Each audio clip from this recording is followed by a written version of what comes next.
Salut tout le monde, soyez les bienvenus en plein milieu du Tyrol. Je suis actuellement à la frontière entre l'Italie et l'Autriche, au Passo di Rombo.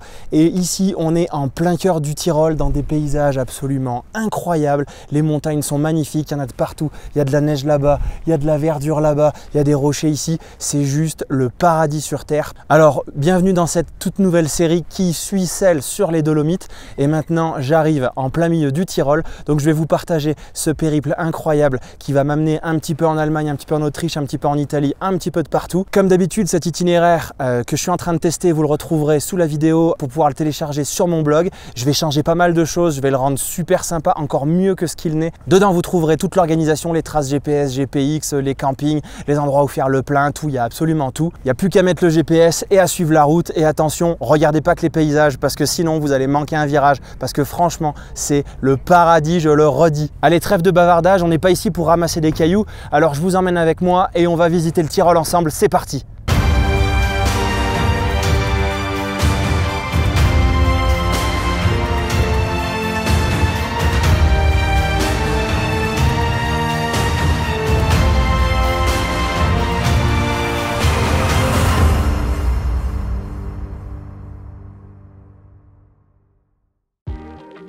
On va démarrer juste ici, au pied de la frontière pour passer en Autriche, au lac d'Anterselva. Et niveau paysage, on est déjà bien gâté. Je viens de finir de manger dans un resto en terrasse au bord du lac et je pars directement pour grimper le col et passer chez les Autrichiens. Mais j'avais visiblement oublié un petit détail. Ah oui, j'avais oublié. C'est un quart d'heure chacun. Bon, alors, le Passo di Stale. Comme la route est serrée, le concept est simple, on n'a qu'un quart d'heure toutes les heures. Donc du coup, là, ceux qui parlent allemand ou italien peuvent comprendre. Mais sinon, un schéma vaut mieux que toutes les explications. Et en fait, on est vert de 30 à 45, le reste du temps, on ne peut pas passer. Donc voilà, ça veut dire que ça met la pression, on a 15 minutes pour se taper le col. Non, ça devrait le faire. Du coup, bah, tout le monde fait bouchon, quoi, c'est la queue. Et là, moi, j'ai 20 minutes à attendre. Je suis en train de me dire que quand ça va passer au vert, ça va être une espèce de race, le truc, je crois. Voilà, ça y est, ça s'affole. M-4. Oh, ça fait chauffer les moteurs en bas, je vous garantis. Il y en a qui vont monter comme Marquez. Bon alors, qui parie sur une BM, qui parie sur une Ducati? Les gars, on est à plus que quelques secondes là, le suspense est à son comble, il est 29 quelque chose. Oh, vert. Let's go! Les fous du volant sont repartis. Ça va être la folie.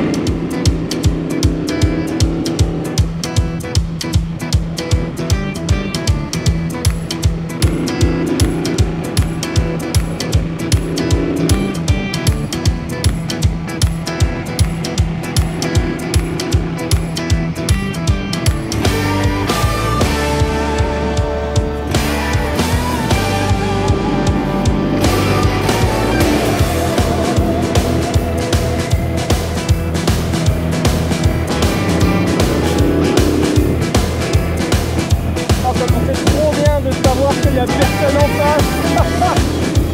Excellent. Ça va tout droit.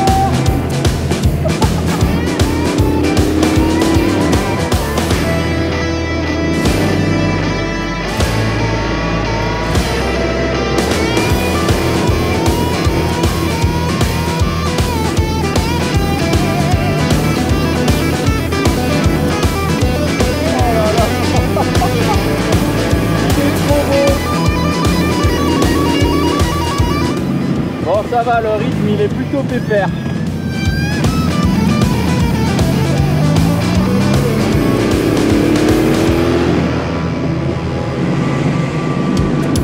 La route est en excellent état, ça tourne dans tous les sens et l'environnement est juste splendide, avec de belles montagnes qui se dessinent petit à petit derrière les arbres.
Il est temps de redescendre vers la vallée, et de l'autre côté, bonne nouvelle, c'est encore beau. Quelques millions d'euros font la queue pour aller en Italie, dont certains qui se pensent seuls au monde.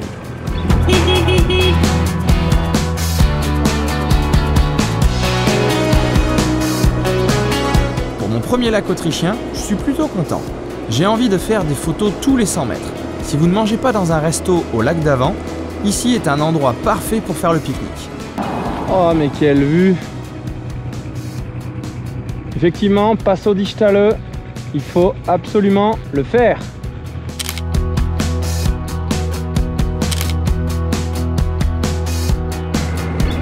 Si vous avez vu ma série sur la traversée des Pyrénées, vous savez que j'ai essayé de me faire des copines avec les vaches.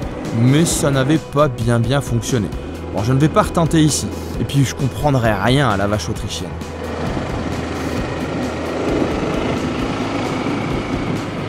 Oh non, c'est encore le mec des Pyrénées qui nous a emmerdés. Fuyons. Je suis même pas sûr que ça parle comme ça, une vache. Juste après, je me retrouve sur une superbe route qui descend tranquillement dans la vallée entre les sapins et qui danse dans tous les sens. Parfait pour une fin de journée.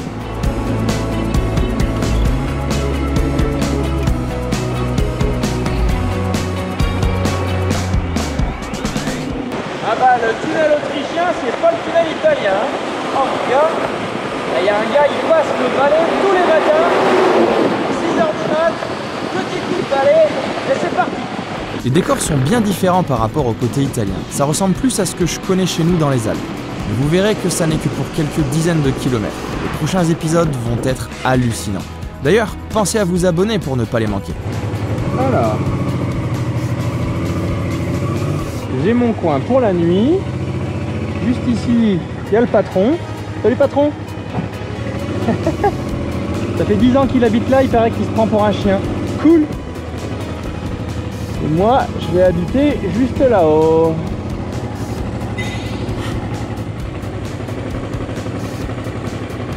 C'est pas mal ça.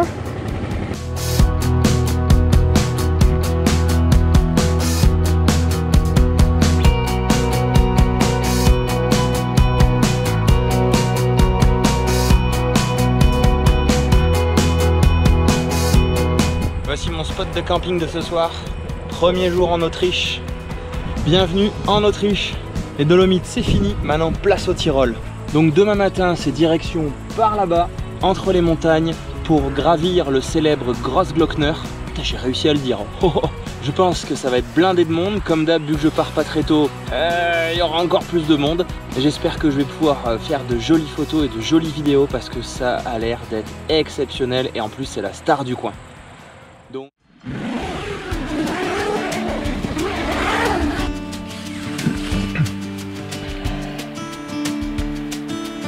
Elles sont bruyantes les voisines. Good morning.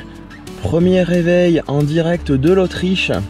Il est 8 h du mat, le soleil n'a pas bien percé encore. J'ai hâte qu'il arrive de là-haut pour me sécher toute la rosée. Et ensuite ce sera direction là-bas. Allez, départ à 10 h. Pas mieux que d'habitude, le temps de tout sécher. Le soleil a mis du temps à pointer son nez.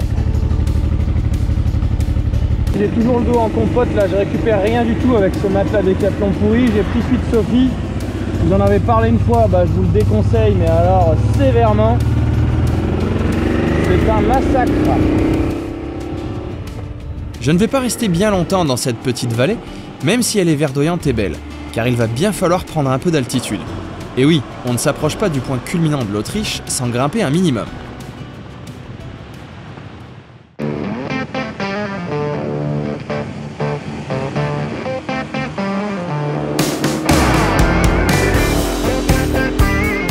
Et qui dit grimper, dit route à virage. Et ici, visiblement, ça va de pair avec paysages tout simplement géniaux. Et à la fin de chaque grand virage, bam, une nouvelle vue de folie. Je commence à m'imaginer ce à quoi va pouvoir ressembler le sommet, en discernant un bout de glacier au loin. Mais je vais vite me rendre compte que je suis bien loin de la vérité.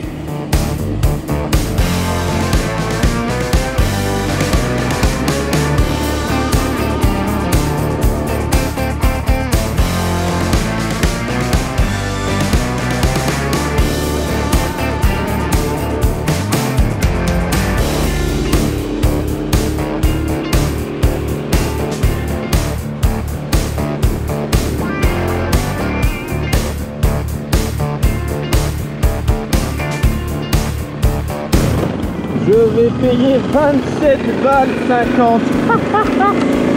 Exceptionnel.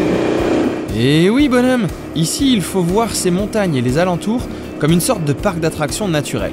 Il y a plein de choses à voir, de balades à faire si vous avez du temps, et le simple fait de profiter des paysages est déjà grandiose.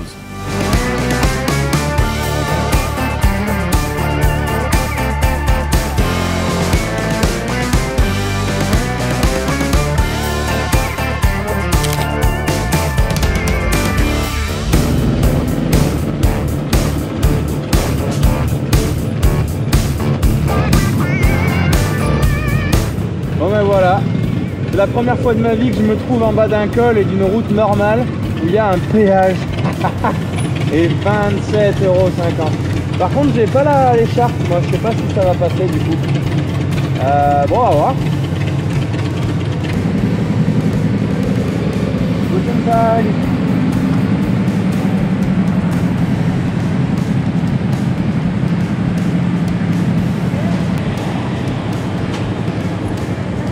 Dankeschön.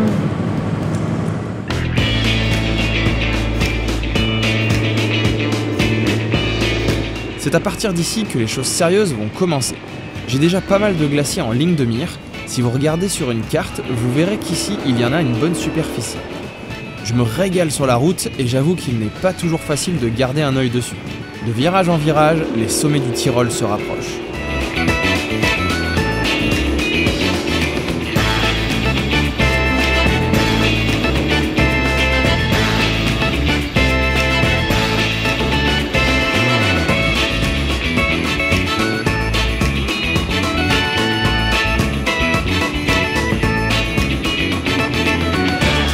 Au fur et à mesure de la montée, la Transalp commence à peiner un peu à se relancer de manière franche après les épingles.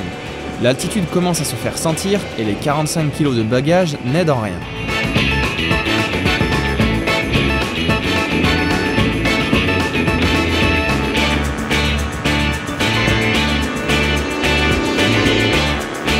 Quand on arrive en haut, des belvédères permettent d'apprécier le précipice et la vue.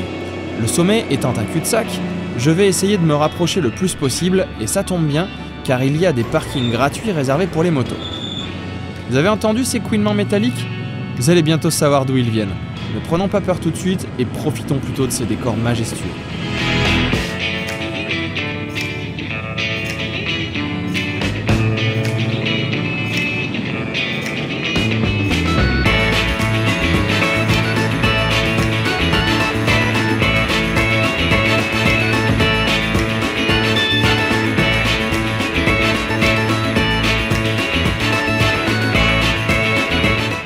Mesdames et messieurs.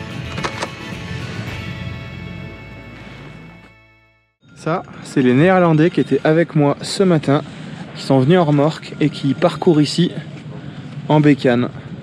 Elle est magnifique.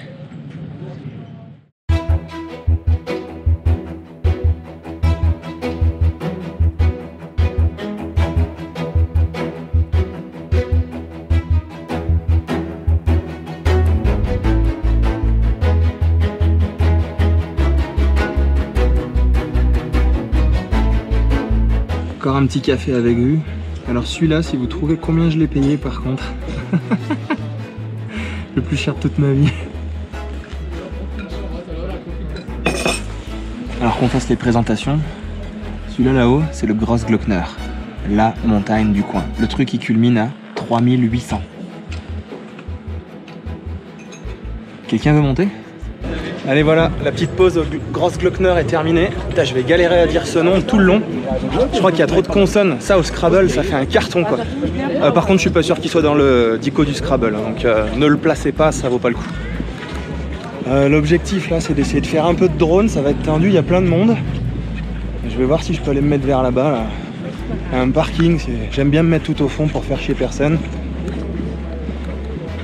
On va voir si on peut attraper quelques images incroyables.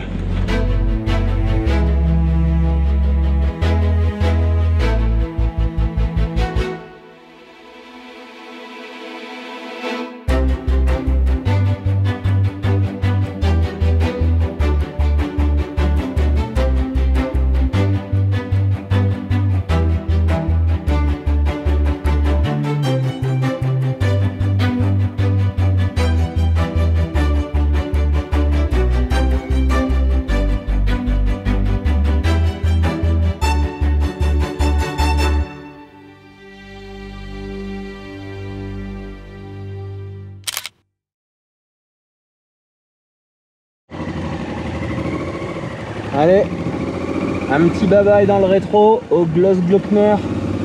Au Grossglockner, je vais y arriver. Et nous, on continue notre route à traverser un bout d'Autriche et on va aller en Allemagne pour aller se faire une route panoramique, payante évidemment. Sinon, c'est pas drôle.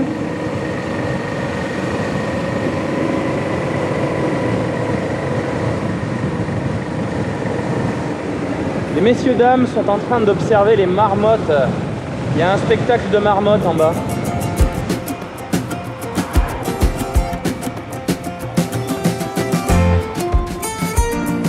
J'ai beau venir de cette route, je ne peux pas m'empêcher d'être émerveillé par tous ces reliefs. Allez hop, direction le nord de l'Autriche. Enfin, de cette toute petite partie du Tyrol, pardon.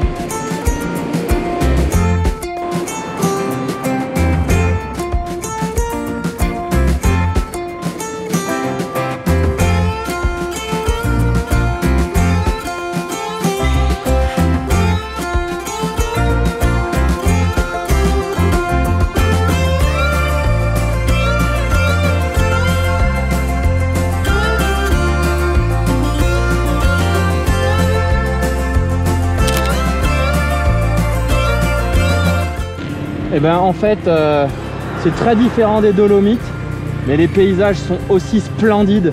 Ça va se faufiler là-bas dans les montagnes là. Quand je vois le GPS, ça va être de la folie. J'ai réussi à faire un peu de drone, je suis content. Maintenant, on y retourne. Putain, le gars derrière moi, il a pas mis la première, il a fait tomber la 1250 GS. J'avais le drone qui était là-bas, parce que plus de batterie, il était à 500 mètres. La grosse panique, il l'a relevé tout seul, c'était un gaillard quoi. Heureusement qu'il avait les crash bars et tout, elle a que dalle.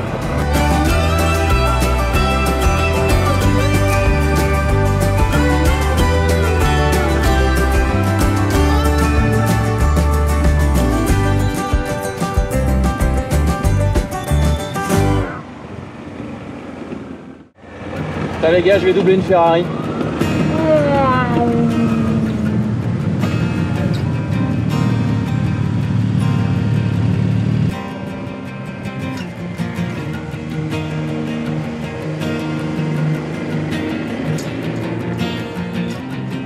On va se faire un petit détour qui n'était pas prévu. Je crois que tout là-haut, il y a un point de vue de Zozo.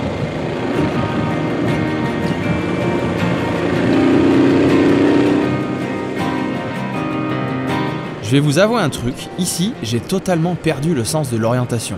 Tout à l'heure, le Grossglockner était en face de moi, et là, après avoir tourné dans tous les sens, m'être éloigné, puis rapproché, paf, le voilà de nouveau. Mais cette fois-ci, il est venu accompagner. Et depuis ce point de vue aménagé juste en face de lui, je reste bouche bée.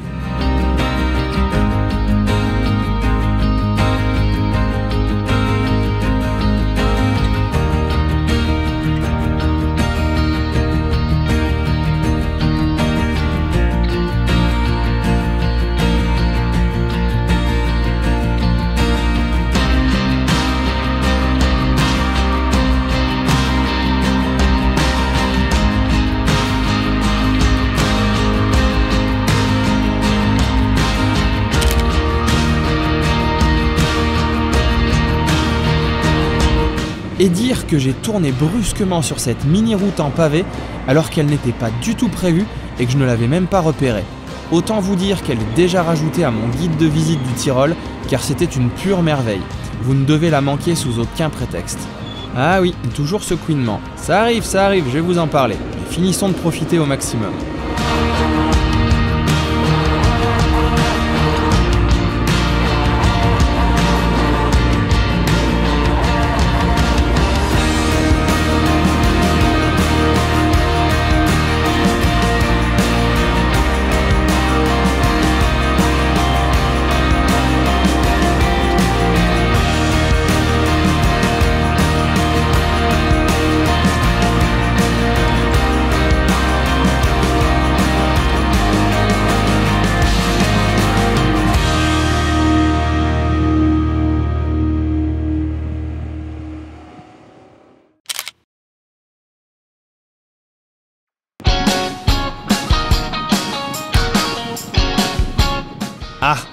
faut que je vous raconte cet épisode aussi. Dans la descente, je vois surgir d'un coup dans mes rétros un gang de mecs énervés sur des Vespa. Mais qu'est-ce que c'est que cette histoire? Allez, ravale ta fierté mon gars, laisse-les passer, tu roules pépère, ça vaudra mieux. Ah bon mais quand même, je vais essayer de les suivre car je n'avais encore jamais vu ça. Et figurez-vous qu'ils enroulaient les mecs. Et le petit dernier en duo qui vous lime la béquille dans tous les gauches serrés, fallait le vivre au moins une fois dans sa vie.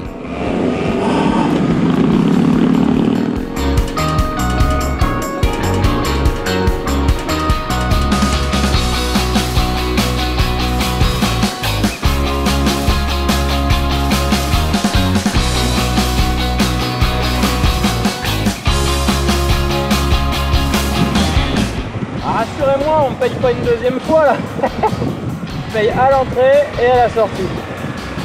Non, ça va. Just once.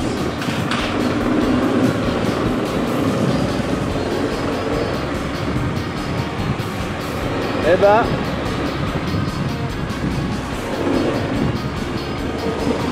c'était un truc de dingue. C'est génial. Magnifique. Jamais vu ça de ma vie.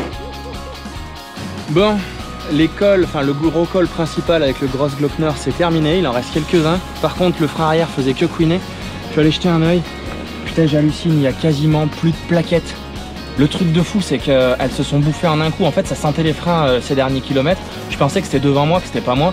Et en fait ça devait certainement être moi. Le problème c'est que avant de partir il y avait encore de la garniture quoi. Mais comme je connais pas leur époque et leur historique, je pense que elles sont vraiment en fin de vie. Alors là, c'est la merde, il reste plus de 1000 bornes. Je vais voir ce que je vais faire. Essayer de voir si je trouve un concess Honda ou quelque chose.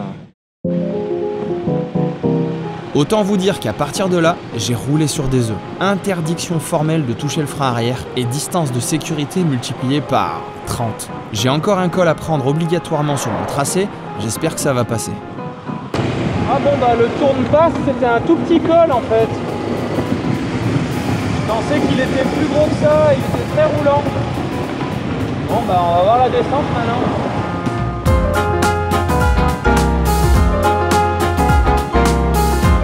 Je me retrouve avec des montagnes qui font penser aux Dolomites droit devant moi. Décidément, ce Tyrol est bien surprenant. On va faire étape dans cette petite ville de Laufer pour voir chez Honda s'ils n'auraient pas des plaquettes. Et au passage, on va profiter de ce panorama hallucinant.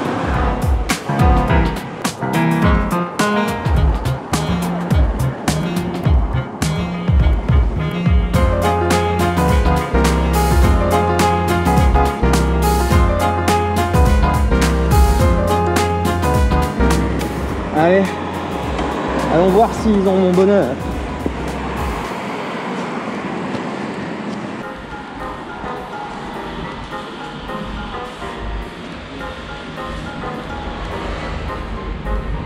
Regardez qui voilà, des jolies plaquettes toutes neuves. I'm doing a movie for YouTube. Bon, et ben voilà, les courses sont faites chez Honda, Eder Motorrad. Et ben il y en a un ce soir qui va avoir du boulot.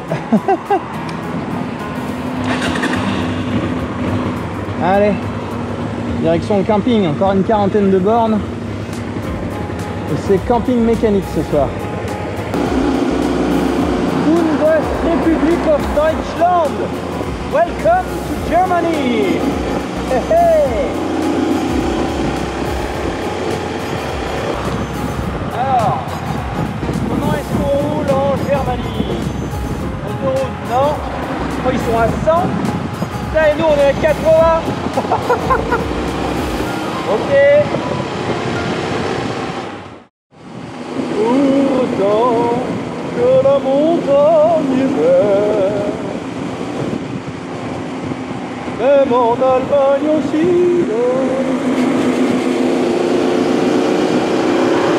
Le mec il veut vraiment qu'il pleuve en fait. Non, non, non, non, j'ai rien chanté. Bah ouais, entre la fatigue et le coup de stress, un bon craquage en chanson, ça ne fait pas de mal. Je suis officiellement en Bavière, tout au sud. J'ai fait un crochet par ici pour faire demain une route bien réputée. J'arrive enfin au camping du côté de Königssee.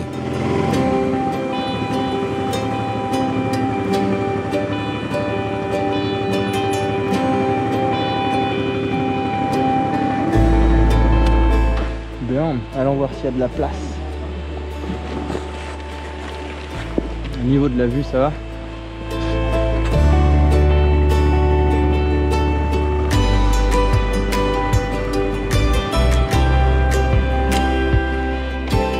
Bon, on va commencer par sortir la caisse à outils. Hop. Normalement, on doit avoir là-dedans des gants. Voilà. Impeccable. Et on va aussi avoir besoin du bike lift pour lever la roue arrière.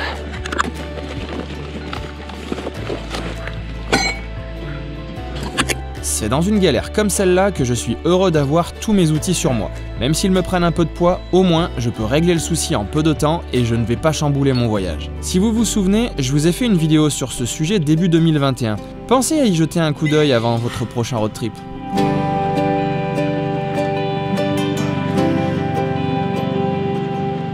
This is dead. I bought a new one not so far from here. So now I have to change it. Yes, I have it. I'm lucky.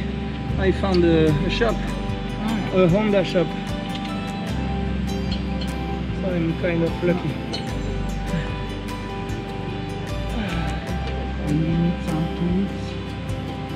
Oh, you have? Okay, thank you.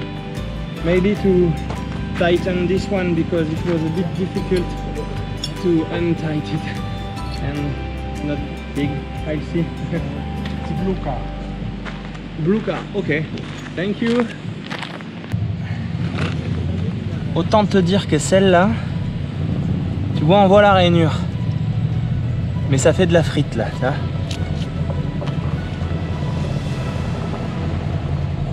Et la bonne nouvelle, c'est que c'est les mêmes. Par contre, celle-là, voilà, shame on me. Je sais pas si on voit la GoPro, mais en gros, ouais. Ça s'est bouffé, ça s'est effrité en 2 secondes. Quand je suis parti, il y avait des rainures des deux côtés et voilà. Jamais j'aurais cru que ça se boufferait si vite. Quand on voit la différence avec celle-là, c'est hallucinant. J'ai réussi à tout remettre.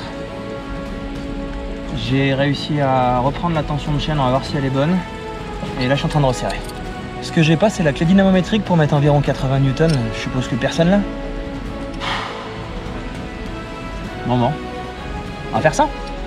Parce qu'avant que je te foute 80 Newtons à la main. Sachant que la RMT est fausse, un coup c'est 100, un coup c'est 80, un coup c'est 90, un coup c'est... Mais voilà, opération terminée. Il n'y a plus qu'à replaquer les plaquettes, refermer le liquide de frein et tester tout ça.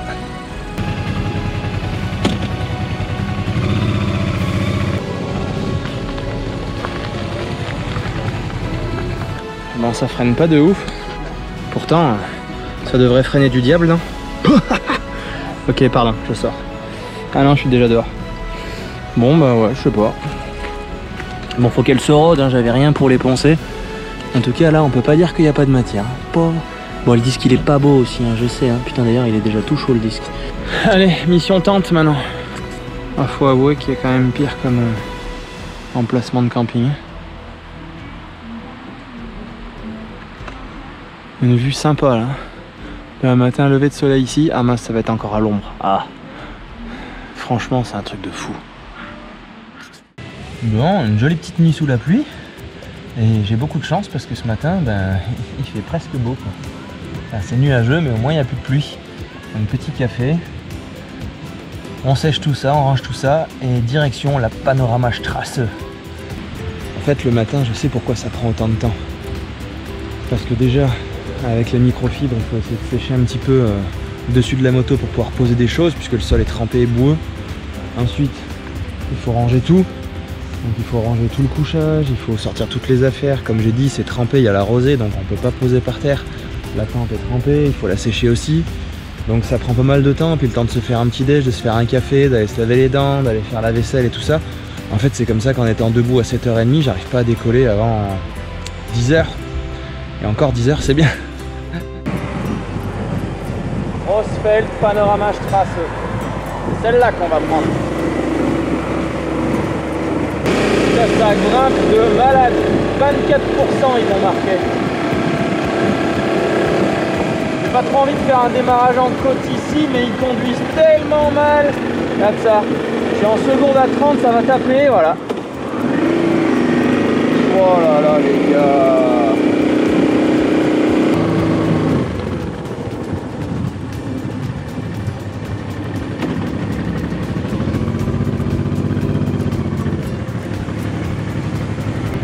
Ah, une petite tiquette.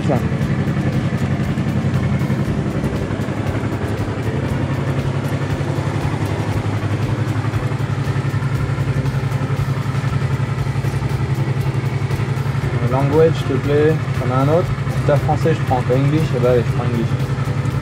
Comment on paye? Credit card. Let's go. Alors, allons voir à quoi ressemble cette panorama traceuse. Tiens, tu ne voulais pas ton démarrage en côte?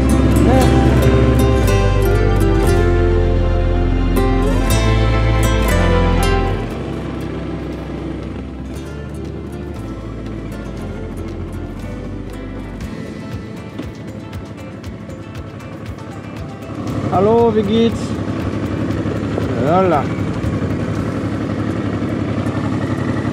Ticket. Bitte warten.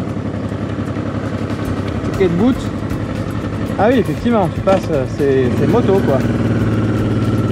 Wouhou! Allez, let's go! Ah, je suis très content de pouvoir participer à la réflexion de cette route parce qu'elle est très jolie. J'ai un petit nuage qui me chaîne un peu, mais c'est pas grave parce que je vois quand même vachement bien. C'est une jolie forêt typique de la Bavière avec beaucoup de sapins.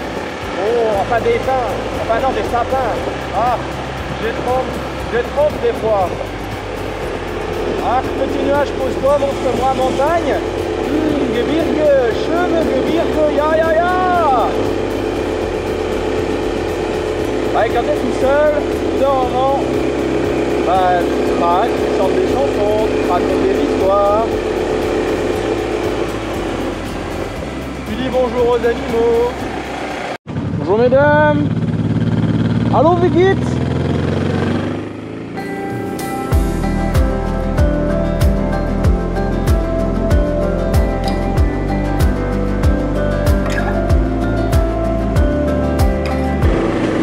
Cette petite panorama traceux nous emmène à peu près à 1500 mètres d'altitude et me permet d'avoir une vue mystérieuse, disons, des plus mystérieuses. C'est ça ou la pluie? Non, c'est bon, laisse comme ça. Bon, je pourrais dire que je l'ai faite, mais... Voilà ma vue de la Panoramastraße. Ce serait vous mentir que de dire que je ne suis pas déçu. J'ai fait un beau détour pour venir jusqu'ici, juste pour cette route panoramique. Alors, j'avoue que je suis assez pressé de retourner dans mes énormes montagnes.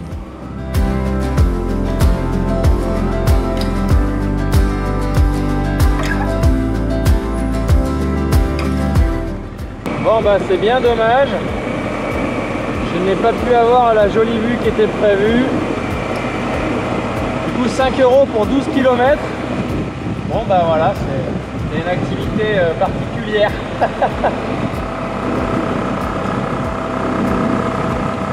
elles sont vachement bronzées les vaches ici. Hein.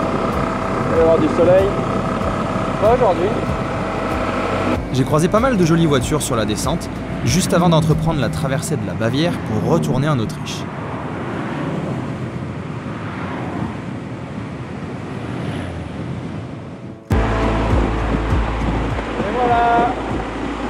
On s'en va de l'Allemagne et on retourne en Autriche. Bon, la frontière est sommaire. Il n'y a même pas un trait par terre. Et en Autriche, on a le droit de rouler à 100 sur les nationales. Vive la France!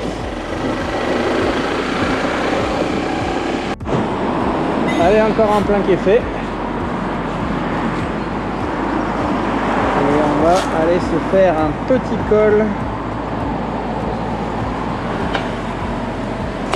Pas tout de suite, il est dans 1 heure, mais ce sera l'occasion de manger un petit bout.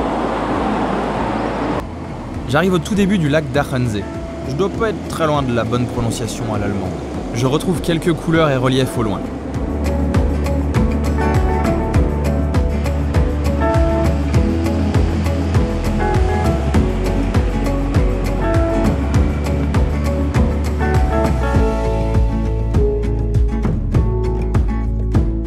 Je m'installerai dans un petit camping juste au bord du lac et je vais passer pas mal de temps à préparer l'itinéraire de demain que j'ai entièrement revu, en suivant des conseils qui sont revenus plusieurs fois, pour aller voir un col qui va rester dans ma mémoire pour longtemps. Thank you. See you later. Okay. It's easy. Yes. Don't check in. Okay, I'm coming. Thank you.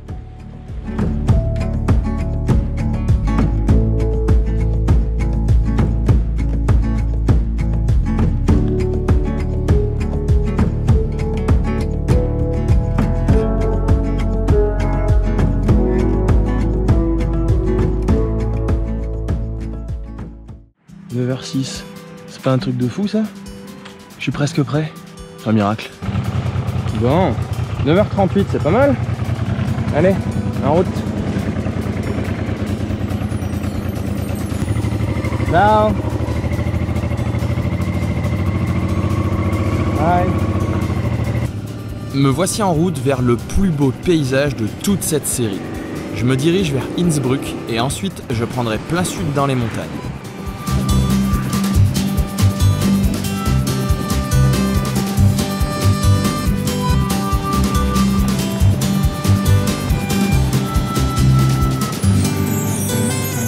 Le mec qui s'arrête pour sauver une abeille quand même. Allez cocotte, bien au soleil. Tu te réchauffes et tu vas fabriquer du miel.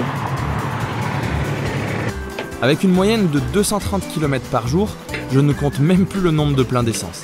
Entre l'altitude, les routes qui grimpent et le chargement, la Transalp pourra bien consommer.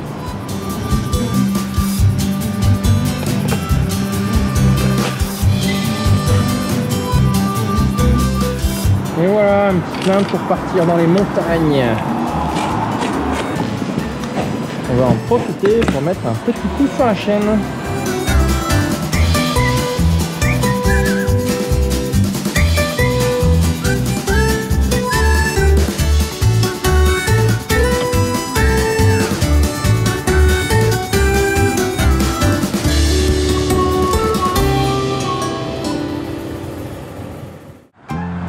Oui, vous ne rêvez pas, je suis bien sur l'autoroute. Maps.me m'a fait faire n'importe quoi et pour éviter de trop perdre de temps, je n'avais pas vraiment le choix. Et ça m'a coûté au moins 20 balles. Mais faut avouer que la vue est plus que correcte. Bon, et bien nous revoilà en Italie. Bon, le mec il a juste 5 fois plus de cylindres que moi.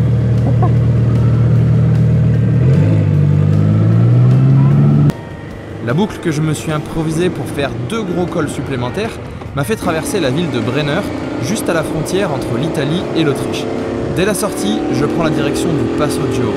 Le début de la route dans les sous-bois n'est pas en super état, mais vous allez voir que la suite se prête plutôt bien à l'arsouille.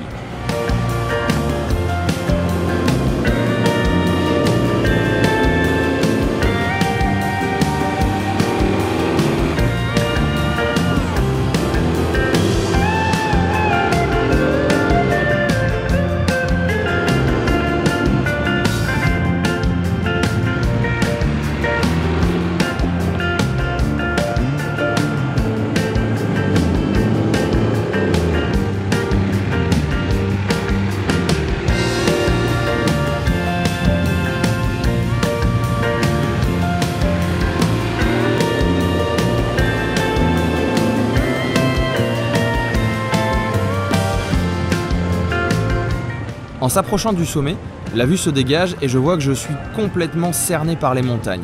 C'est toujours la surprise quand on arrive tout en haut d'un col. Juste avant de basculer sur l'autre versant, de nouveaux paysages se dévoilent.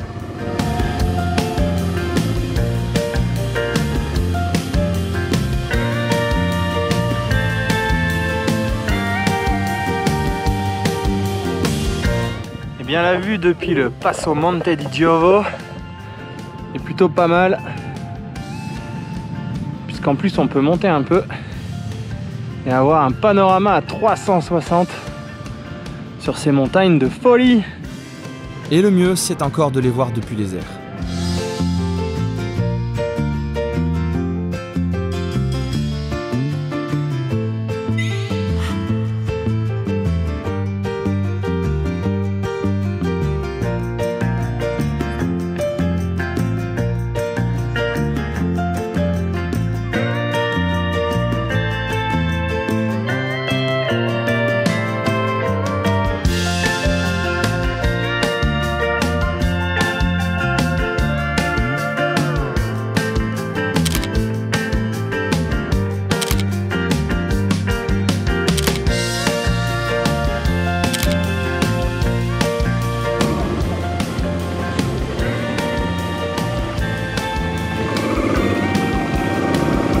Allez, on va prendre la direction maintenant du Passo di Rombo.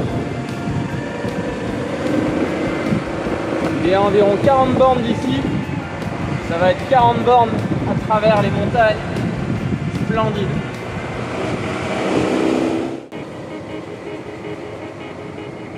La descente est impressionnante. Impossible de rester indifférent devant un tel panorama. Comme souvent dans les cols italiens, les apprentis Marquez sont de partout sur des paningales flambantes. Heureusement pour moi, qui profite à fond des décors, je les entends arriver de loin et j'ai le temps de me serrer sur le bord. Je suis complètement hypnotisé par ces montagnes à perte de vue.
J'arrive bientôt dans la vallée et je vais pouvoir prendre la direction de celui qui m'a fait venir ici, le Passo del Rombo.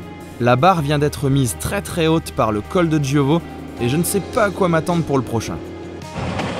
Ce qui est incroyable, c'est que quand tu vois cette route, tu te doutes pas que ça mène jusqu'à un col absolument sublime avec les paysages qu'on a pu voir là-haut dans l'autre sens.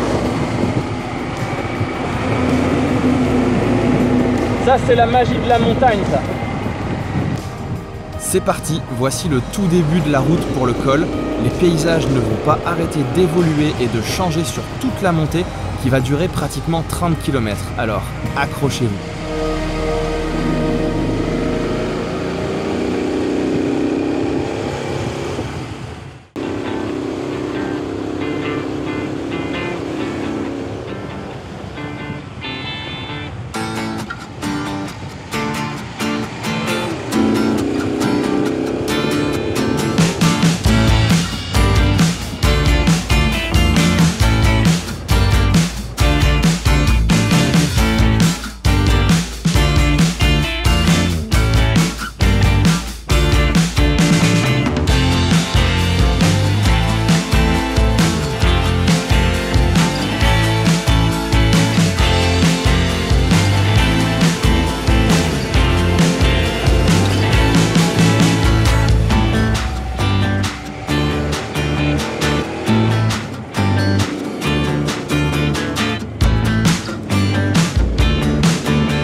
C'est assez perturbant car je n'arrive pas à savoir réellement quel sommet est le col, à quel endroit exactement je vais passer. Ça se faufile en effet dans tous les sens et ça change en permanence de direction. Ça sent la surprise.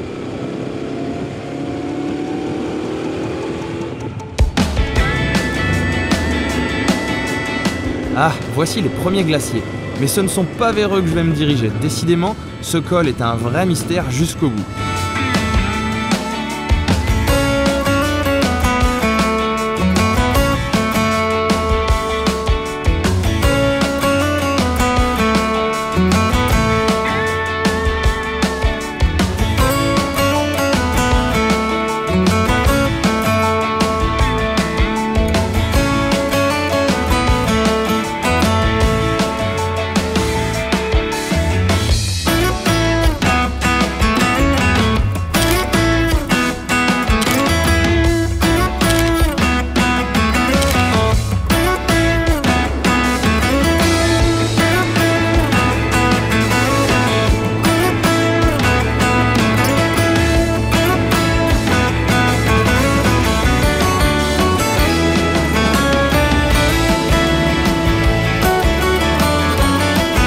J'ai l'impression de rouler dans une carte postale. Je vais continuer à serpenter sur cette route avant qu'elle ne m'emmène sur un autre versant, me permettant d'apprécier encore de nouveaux reliefs avant de revenir de nouveau face au glacier. En fait, je suis dans un vrai parc d'attractions.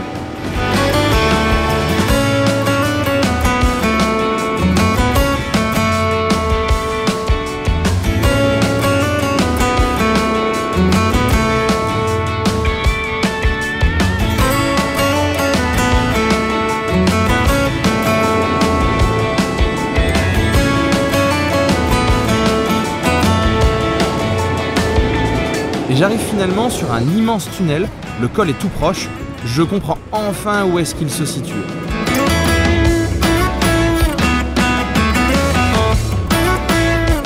Et welcome back in Austria.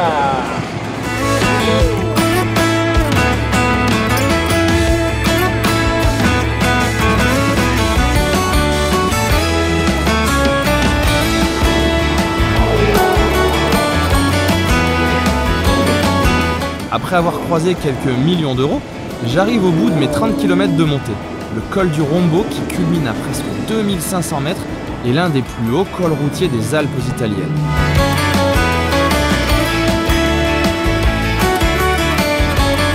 Et il est là!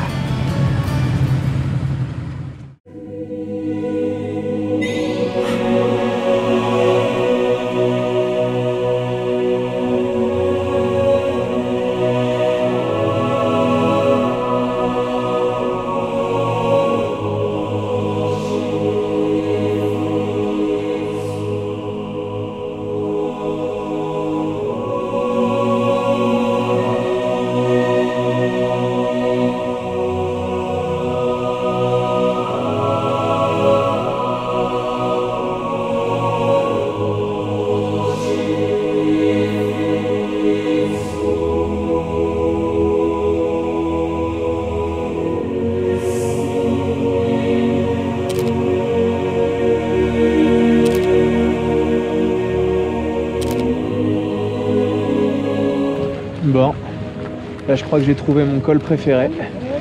Timmels Josh Passo Rombo. Une pure merveille. Je suis fan, mais de la route, des paysages, tout. Allez, c'est parti, direction le camping. Alors ce qu'il faut savoir, c'est que quand même, ce Timmels Josh Passo Rombo, il n'était pas du tout prévu à la base. À la base, j'avais prévu de faire quelque chose qui était à l'opposé, qui allait plutôt en Allemagne. Et j'ai rencontré un Italien au lac Misurina, je crois, Misurino, et qui avait une Transalp comme moi, mais couleur or. Et on a essayé de parler un peu avec les mains parce que ni l'un ni l'autre ne parlait la langue. Et il m'a dit Passo Rombo, et voilà. Bon, ça fait pas la première personne qui me le disait. Donc voilà, Passo Rombo, et ben merci les gars, c'est une merveille. Je vais corriger mon itinéraire. Et bien sûr qu'il va y avoir le Passo Rombo dedans, évidemment, mais évidemment. Je crois que c'est un de mes préférés. Là, celui-là, le Grossglockner, waouh, des merveilles. À côté, le pauvre Stelvio, bah du coup, il est impressionnant, mais on est en plein paradis terrestre là.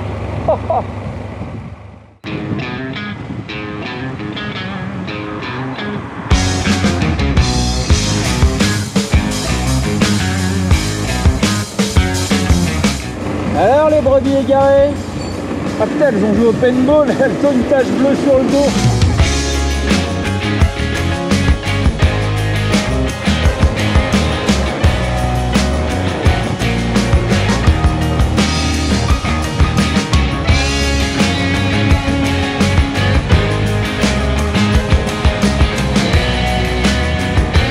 Je crois que je pourrais rester là des heures.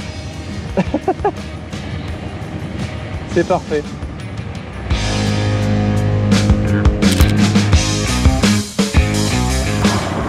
Et on va direction le camping. Yeeha.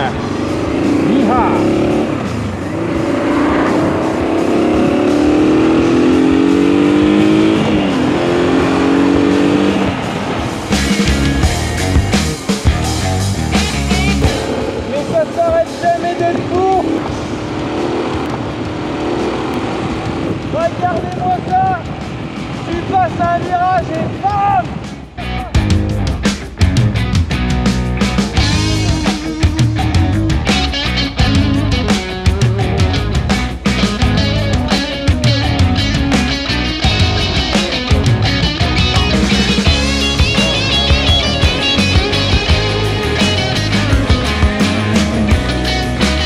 Ah tiens, je l'attendais depuis un moment celui-là, le péage. Et oui, côté autrichien, le passage pour le col est payant. Mais comme vous pouvez le voir, ça valait le coup. Et désolé, vous allez l'entendre, je vais être limite euphorique, mais j'ai vraiment aimé cette route. Hello! It was so beautiful! I've never seen something like this! How much is it? 15, okay.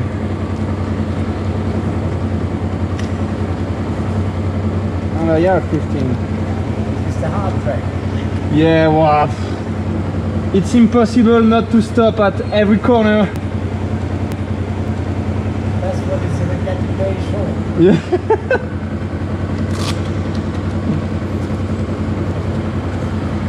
Okay. Now let's get down. Yeah. Thank you. Have a good evening. Bye.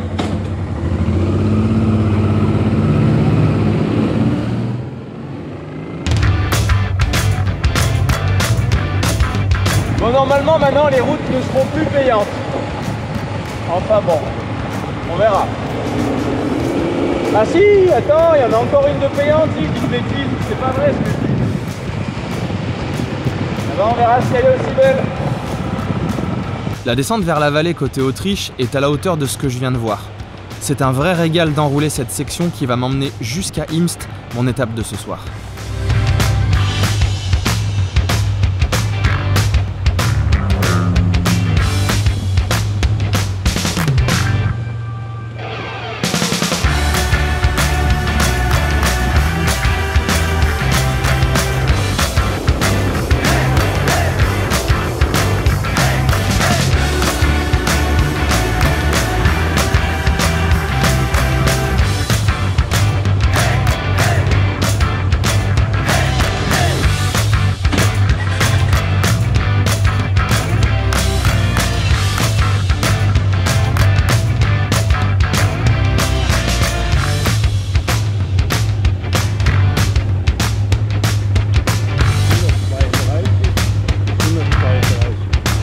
Bon, et bien parfait, j'ai mon emplacement de camping, il n'est pas trop tard, je vais pouvoir m'installer tranquillement. Je crois qu'aujourd'hui, j'ai eu la plus belle journée, allez, avec le Grossglockner, mais peut-être la plus belle journée de roulage. Et là, je viens d'avoir un petit conseil sympa et je crois que je vais le prendre. Ça va me rallonger ma route, alors je pense que je vais voir comment je peux modifier tout ça. Mais demain, il y a un plan pour avoir encore des paysages de folie dans le Tyrol. Donc je crois que je vais les suivre et je vais potasser tout ça. Bonjour tout le monde, bienvenue dans ce dernier jour en Autriche normalement. parce que j'ai un petit doute sur la journée, je sais pas comment ça va se passer. Normalement j'étais censé aller faire une route qui s'appelle la Silvretta et qui est payante, qui est au sud-ouest complet de l'Autriche, et ensuite je devais passer par-dessus le Liechtenstein pour rentrer en Suisse, et ça annonce donc du coup le retour vers la maison. Sauf que hier le gars du camping me dit attends, où est-ce que tu vas? Parce que j'ai des mecs du Goldwing Club d'Autriche qui sont venus, et en fait nous on est là. Moi je devais aller comme ça, et il me dit cette partie étant inintéressante, ce que tu pourrais faire c'est passer partout ici, et revenir là. Et comme ça tu pourras te faire ta Silvretta. Donc j'ai checké un petit peu, ça rajoute 80 km, donc ça va rajouter un peu de temps. Demain c'était pas une journée spécialement petite, enfin aujourd'hui du coup. Et je vais quand même le tenter parce que vu ce que j'ai vu hier et vu ce qu'il y a l'air d'avoir autour, si j'ai encore les mêmes paysages, je crois que ça vaut vraiment le coup de le faire. Allez, départ du camping. Presque 10 heures. Ouh, de mieux en mieux. Bon, quelque chose me dit que ça devrait être pas mal le nouvel itinéraire conseillé par le gars du camping. Pas encore sorti de la ville que j'ai déjà les montagnes. Ça va droit dessus apparemment. Ça va être pas mal. Non, ça va être très bien. Est-ce que tu peux ne pas me charger? Les cornes quoi. Ah la bête. Ben idiot. Celle-là c'est de la pistole, hein. Petite balade matinale en forêt, c'est plutôt agréable.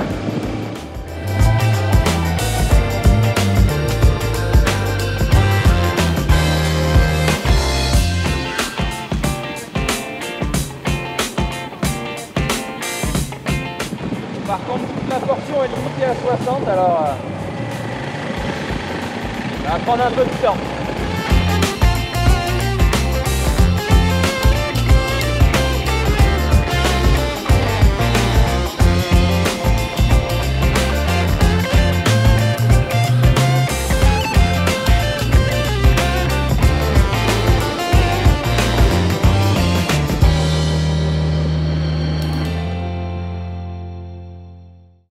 Et là, au détour d'un virage, tada!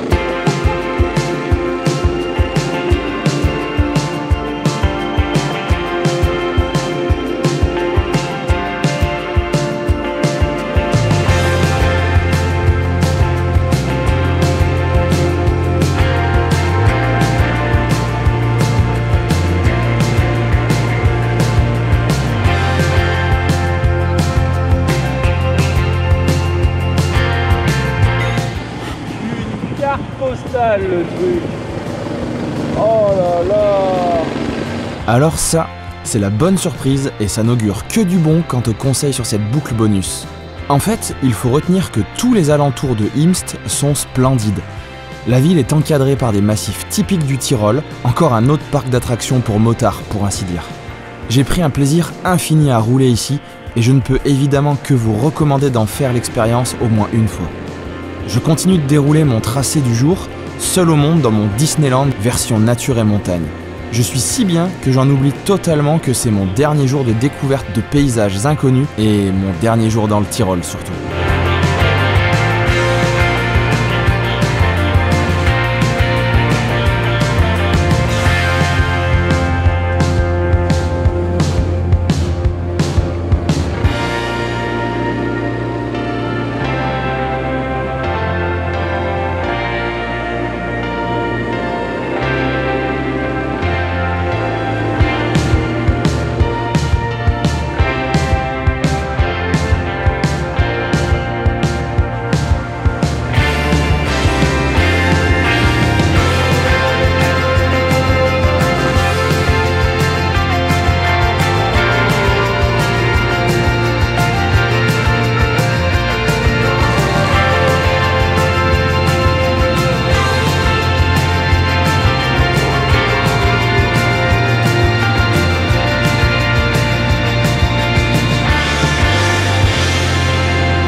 c'est là où il y a une limite, pas plus de 95 dB pour les motos. C'est ce que j'avais entendu dire, il y a eu des lois qui sont tombées là-dessus pour pas casser les pieds à tout le monde avec les motos ultra bruyantes. Donc pensez bien à le savoir parce que il n'y a pas de contrôle là, mais à mon avis, si on se fait attraper par la police, boum, il n'y aura pas de discussion possible, quoi. Et bon, ce serait dommage de rater ses vues, quoi. Je suis à la moitié de ma boucle bonus et j'atterris dans un petit bout de vallée. Juste le temps de reprendre mon souffle après tous ces paysages et j'y retourne.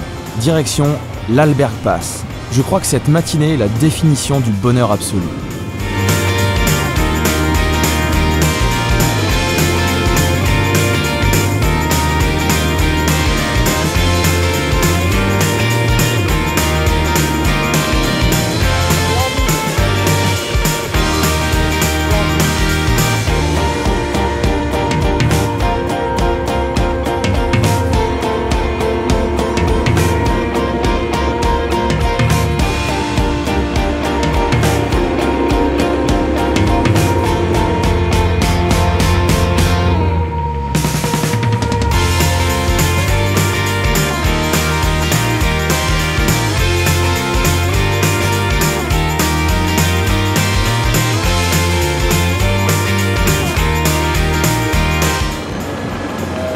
J'en crois, mon vieil allemand, sur le panneau, c'était marqué qu'on peut attendre jusqu'à 15 minutes.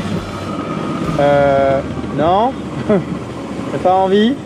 Ben, en même temps, tu n'as pas le choix, hein. Ça me permettra d'échanger quelques mots avec ce monsieur dont la plaque d'immatriculation m'a interpellé. FL. Est-ce la Finlande? C'est une plaque foncée que je n'avais encore jamais vue. Eh bien non, c'est le Liechtenstein. Nous traverserons cette longue zone de chantier et le spectacle continue. Deux Suisses à grande vitesse me dépassent. Alors je décide de les suivre un peu, mais nous n'avons pas exactement la même conception du léger excès de vitesse. Alors j'abandonnerai assez rapidement.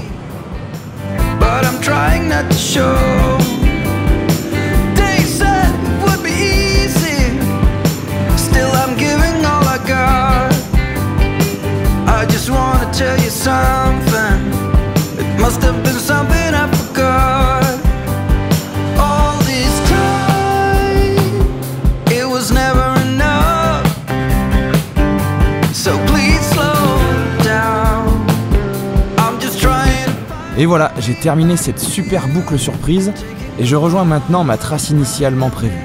Je vais rester un moment dans cette plaine en direction de ma prochaine étape tout aussi impressionnante, la Silvretta-Straße.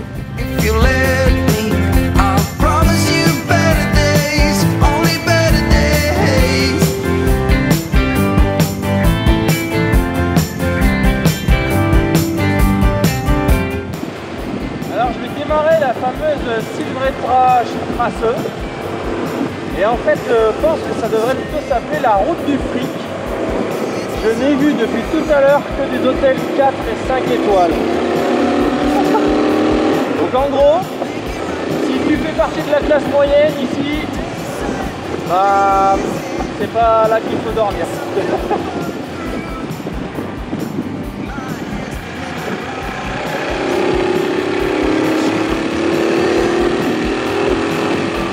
J'aimerais bien trouver un coin où manger, mais bon, un resto étoilé, ça va pas être dans les moyens, quoi.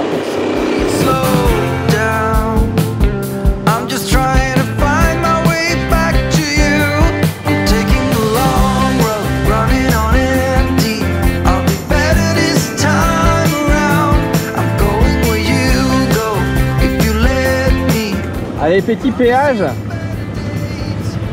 parce que la Silvretta-Straße est payante. Oh nom de Dieu, 13,50, 24 balles les bagnoles. Oh, oh, oh, oh. Ah ouais, bah va falloir en profiter mon garçon. Hello. Sorry? One bike. Yeah. Yeah, I won't pay for the guy behind. Thank you very much. Dankeschön.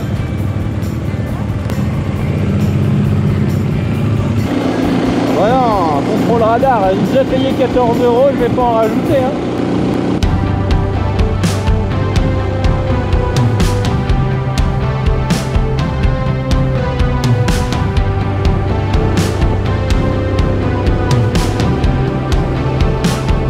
Bon, vous le savez bien, toutes les bonnes choses ont une fin. Alors là, ça va être la fin de l'Autriche. Je suis sur la Silvretta Road actuellement. C'est la dernière partie que j'avais prévu de faire en Autriche. Et puis après, direction la France en passant par le Liechtenstein et puis la Suisse, où il y aura encore de beaux paysages, c'est clair. Mais en tout cas, la partie Tyrol est terminée. On voit déjà que les paysages ont commencé à changer. Depuis tout à l'heure, j'ai un petit peu l'impression d'être en Suisse déjà. Voilà, en tout cas, c'était un parcours exceptionnel. Je me suis régalé, j'ai vu des choses magnifiques. Donc on finit cette Silvretta Road qui a l'air d'être superbe. Je viens juste de passer le péage. Et puis ensuite, direction Liechtenstein et la Suisse.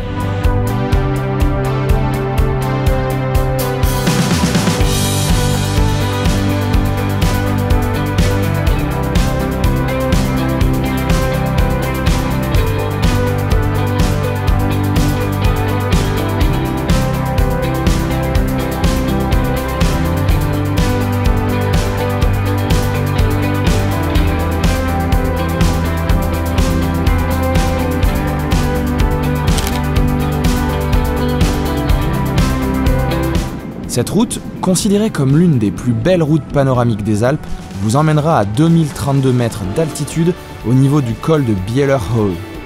La partie payante court pendant 22 km en passant par les lacs au sommet qui sont vraiment impressionnants, entièrement entourés de relief.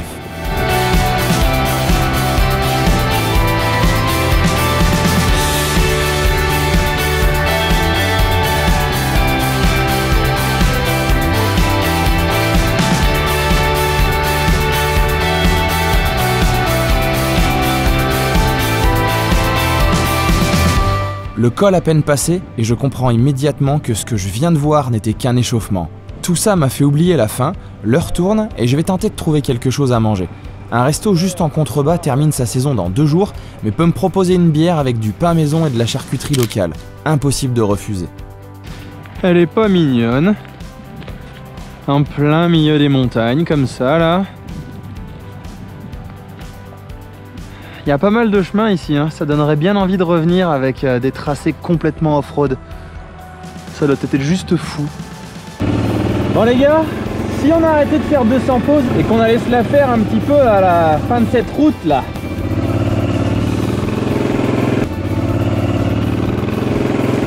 Avant le gros camion, vite. Ah, on remarque qu'il y en a encore un là-bas.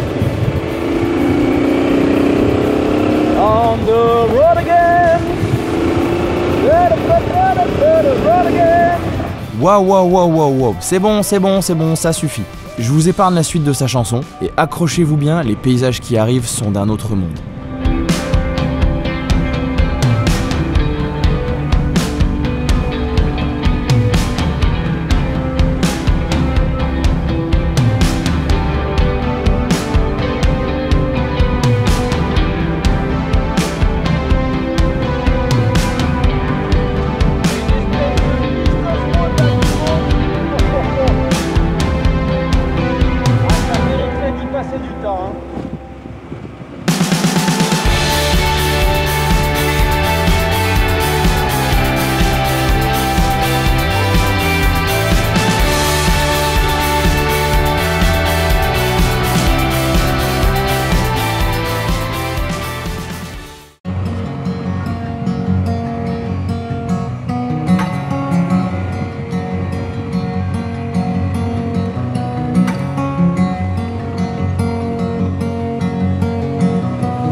J'arrive sur la fin de la Silvretta qui débouche sur une série de lacets assez vertigineuses.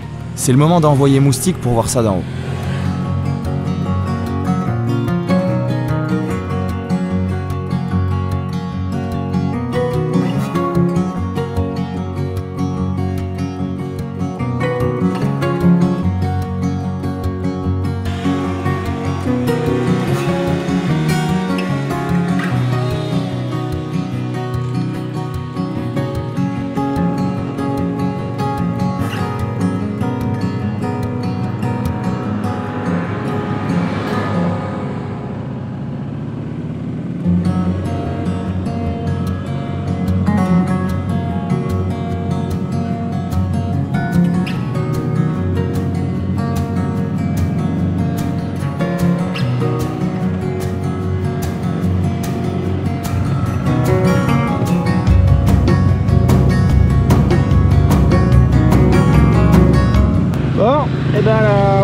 Silvretta, c'est terminé.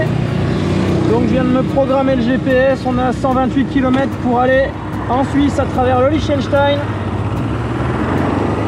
Et on prend donc lentement le chemin du retour des vacances.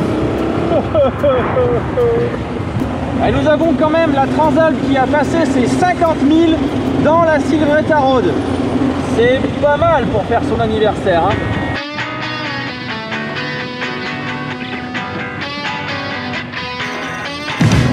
Et voilà, nouveau pays, le Liechtenstein, micro-pays. J'ai bien dit micro-pays. Que je ne connais pas et que je ne vais pas avoir le temps de connaître puisque dans quelques minutes nous serons en Suisse. Allez hop, traversée du Rhin. Et du coup, nous sommes en Suisse. Ça m'a pas l'air mal vers là où on va. Bon, je ne vais pas le cacher, la traversée du Liechtenstein, aussi courte qu'elle ait pu être, n'a pas été agréable du tout. De la ville, des sens uniques, des bouchons, ça n'avance pas. Et pour pimenter le tout, Maps.me qui m'envoie dans des endroits interdits aux deux roues sur une espèce de digue. Bah oui, quelle bonne idée, en plein Liechtenstein. Heureusement, je m'en suis vite échappé. Cette partie de la Suisse est bien charmante, et je longe maintenant le lac de Wallenstadt, avant de couper par des petites routes pour rejoindre mon camping au bord d'un autre lac.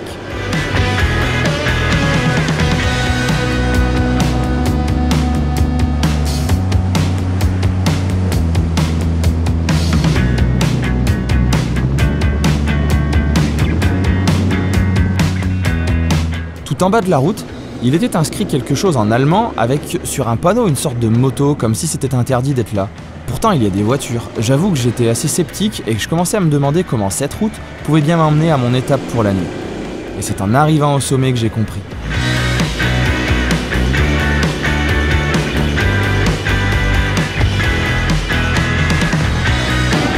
Attaque de grenouille sur 6 km. Oh là là là.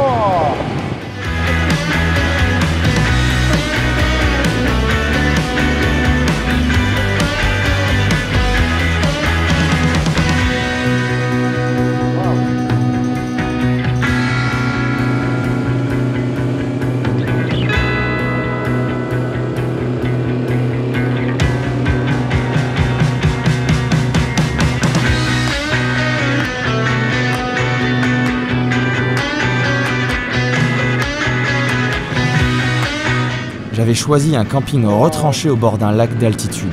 Ça va être splendide une fois de plus.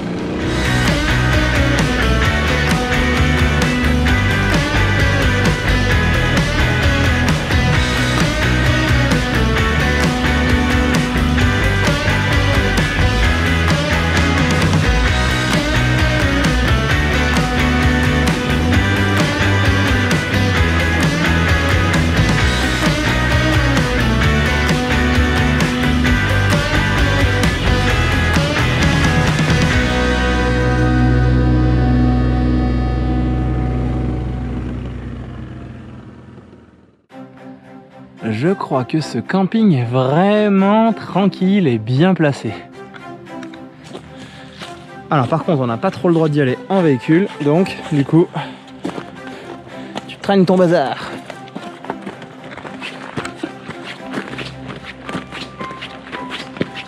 On va se poser juste là. Et on est à côté d'un lac absolument magnifique. On va essayer de profiter des derniers rayons du soleil. Bon, eh ben, je crois que le petit conseil qu'on m'a donné au camping de Imst était vraiment parfait. Ça m'a fait 80 km de plus à peu près, une bonne heure et demie parce que c'était les petites routes qui roulaient pas très vite et puis avec toutes les pauses drone forcément. Mais par contre j'ai encore vu des paysages somptueux, donc je suis ravi de l'avoir fait. Mais voilà, ça se finit dans un super camping au bord d'un lac, un truc complètement perdu. J'ai cru que j'avais même pas le droit de prendre la route au début. Donc maintenant petite soirée et demain on continue à travers la Suisse.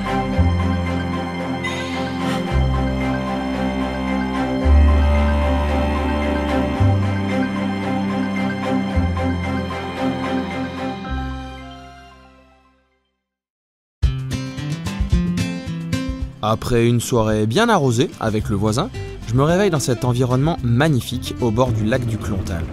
Aujourd'hui, je traverse la moitié de la Suisse en passant par certains des plus beaux cols du pays. Eh bien, c'est encore un départ un peu tardif aujourd'hui. Ouais, je crois qu'on ne change pas les habitudes, hein. Le voisin du camping m'a filé un petit conseil pour redescendre dans la vallée. J'étudie ça sur la carte, c'est le petit rituel du paramétrage du GPS du matin, et je vais pouvoir démarrer ma journée. Ouais, on va prendre la route de Martin.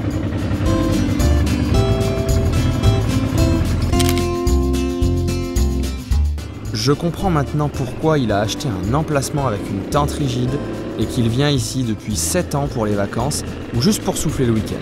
Ce lac est splendide, coincé entre des montagnes impressionnantes, c'était vraiment une belle étape.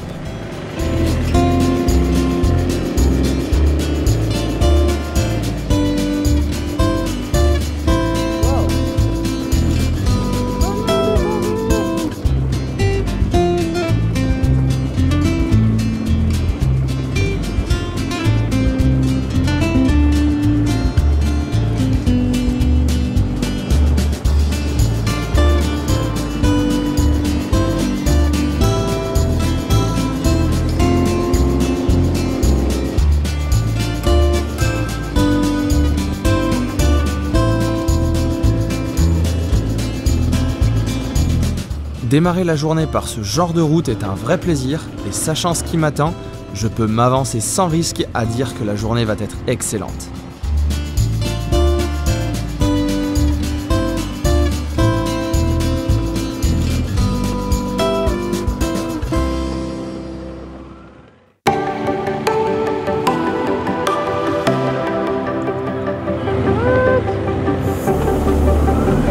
Pourquoi vous mettez des pavés, les gars?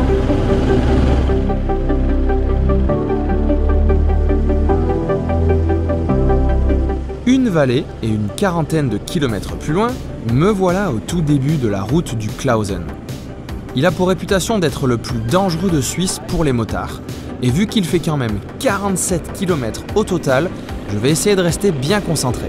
Il a beau ne pas réussir à passer les 2000 mètres d'altitude, bon ok pour 50 mètres, mais il va me dévoiler des paysages variés, colorés et surtout à couper le souffle. Alors, c'est parti!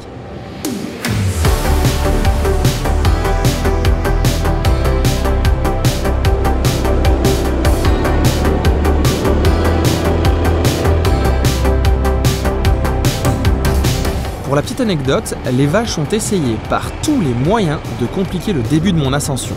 Et vous allez voir qu'elles ont parfois été bien vicieuses. Eh ben mesdames,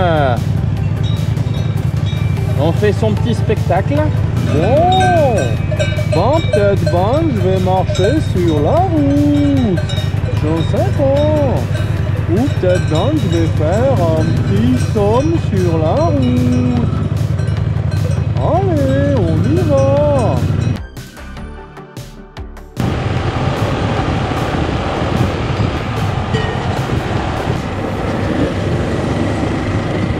Non.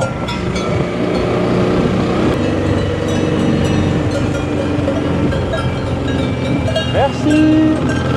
Ça fait plaisir pour la vue. Géraldine. C'est pas la route, Géraldine. Oh là là, t'as pourri la route. Première épreuve franchie avec succès. Maintenant, vais-je résister à cette portion, disons, à vague? Regardez un peu comment ma bulle est en train de sautiller. Ah, et attention, au prochain virage, on commence les fractures de la rétine. Je vous aurais prévenu.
J'enroule la descente entre ces montagnes à perte de vue et je prends la direction du prochain objectif, le col du Susten, où là aussi, je vais devoir contourner quelques pièges.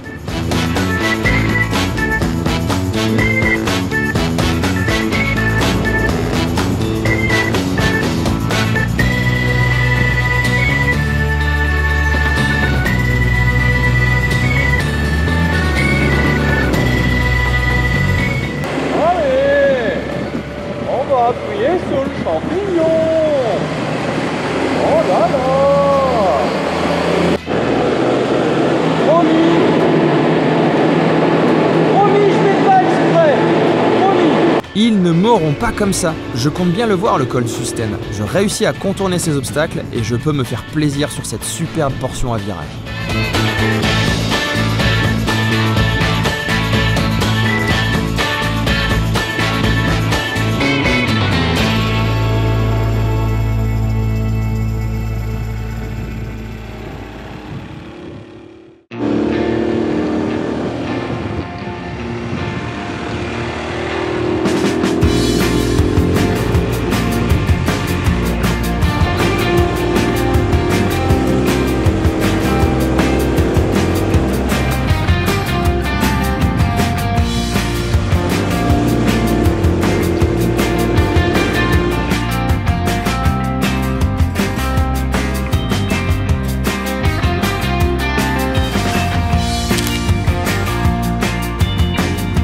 Comme vous pouvez le voir, ce col démarre fort, avec beaucoup de verdure, qu'il va d'ailleurs perdre au fur et à mesure de la montée pour devenir plus rocheux et laisser apparaître un superbe glacier.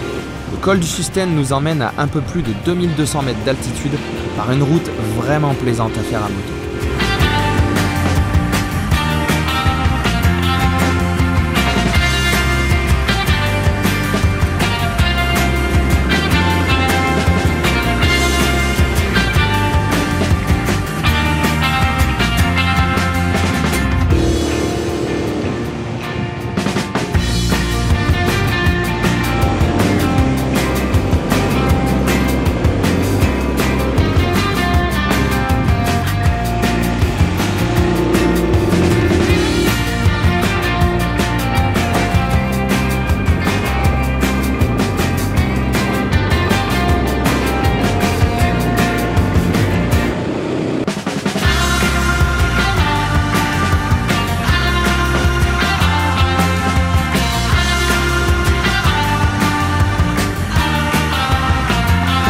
Mesdames et messieurs, le col du Susten.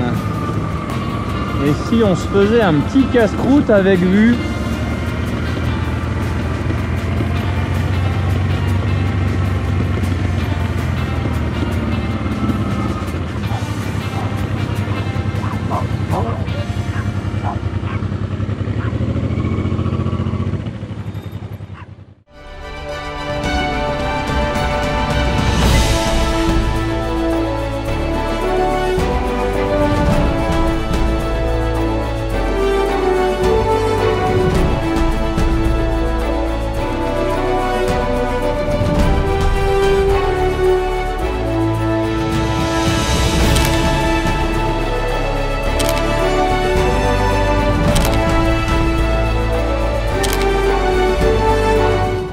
C'était un bon petit repas avec vue en haut du Susten Pass, col splendide qu'il faut voir des deux côtés, qui est vraiment magnifique. C'était génial. Allez, maintenant c'est un peu froid, il y a un peu de vent, alors on va retourner, éviter de se prendre un missile en pleine figure. On va retourner en bas.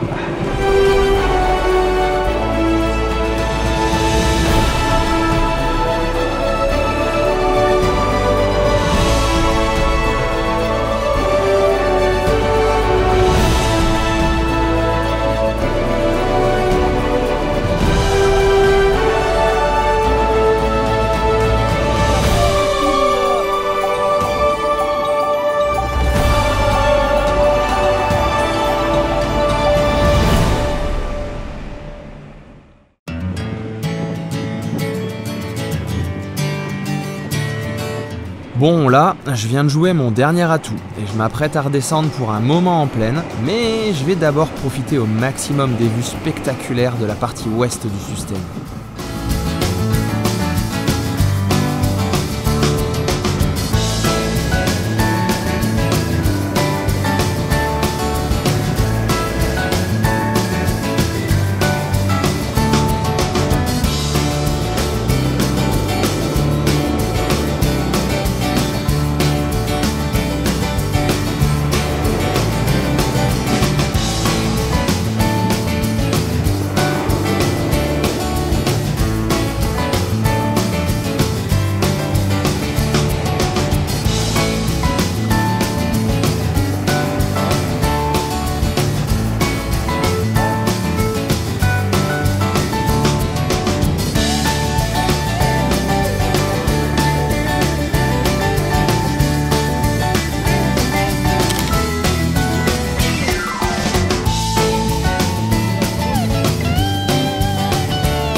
Changement de décor, je prends maintenant la direction de quelques lacs célèbres de Suisse, en commençant par le lac de Brienz.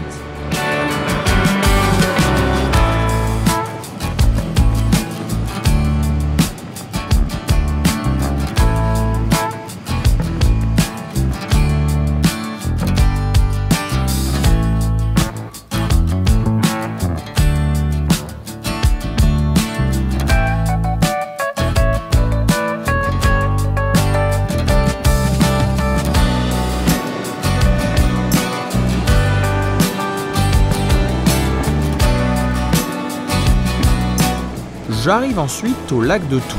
J'ai l'impression d'être seul au monde, je ne vois presque personne. Mais ça ne va pas durer. N'ayant pas voulu prendre l'autoroute pour cause de vignettes, aux abords de Thun, j'arrive dans d'interminables bouchons et au rythme suisse, je dois dire que ça m'a bien épuisé, surtout qu'il faisait bien chaud. Je sais pas si on peut voir de là, mais alors il y a des montagnes enneigées magnifiques là-haut. Superbe. Allez, nous on s'en va dans les hauteurs. Ah, maintenant c'est la mini-pelle au milieu de la route. Ah bah, on n'est pas rendu. Et il fait chaud, je suis fatigué. J'aimerais bien aller au camping, si c'est possible. Bon alors là, il faut que je vous raconte cette scène. Je me pointe à la tête de la file et je m'arrête comme tout le monde, vu qu'une dame semble faire la circulation et bloquer la route. Et puis au bout de longues minutes, après que pas mal de voitures soient passées en face, elle s'enlève. Chouette, je passe. Oh là là, mais quelle erreur! À peine je démarre que j'entends hurler en allemand le type qui était occupé à ne rien faire au bord de la route. Et vu qu'on ne se comprend pas, il finit par brailler de déguerpir. Alors autant vous dire que je ne me suis pas fait prier. Je prends donc la direction du camping que j'ai repéré pour ce soir. La toute dernière partie de cette journée est bien verdoyante et s'enroule à bon rythme.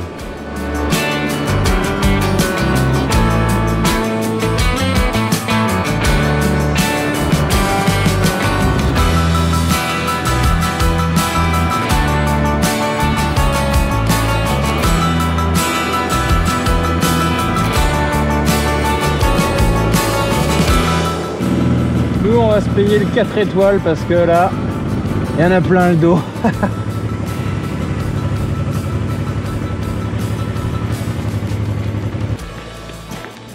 Ah mince. Réception hier. Ah mince, il n'y a pas de réception aujourd'hui. Ah. Comment on va faire? Bon ça va, la réception était ouverte aujourd'hui aussi.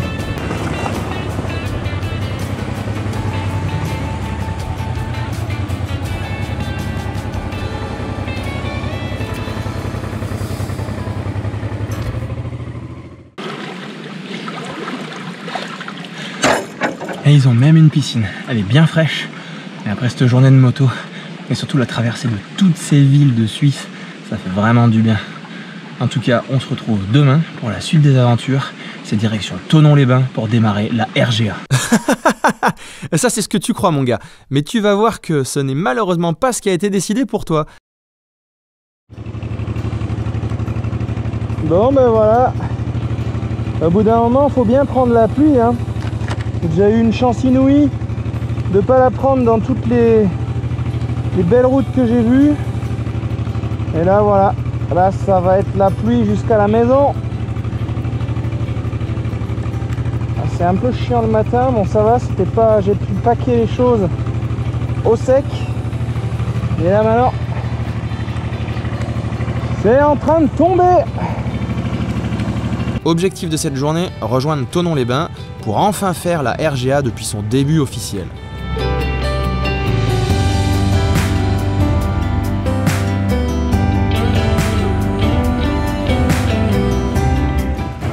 Allez, dernier petit plein en France-Suisse. Et maintenant, on s'en va direction la France. Frankreich. Ah, j'aurais espéré ne pas avoir ces chantiers suisses aujourd'hui avec la pluie, mais bon. En fait, il y en a de partout dans tout le pays et les feux durent à peu près 30 minutes. C'est un truc de fou, au rythme suisse, quoi. J'ai vu que les prévisions météo s'annonçaient mauvaises un peu partout pour les jours à venir, ce qui pour moi veut aussi dire pas de drones, des paysages souvent masqués et des vidéos beaucoup moins belles. Après la vache des campagnes, découvrez la vache des villes. Une nouvelle variété de vache moderne, équipée de la 5G et entièrement tactile.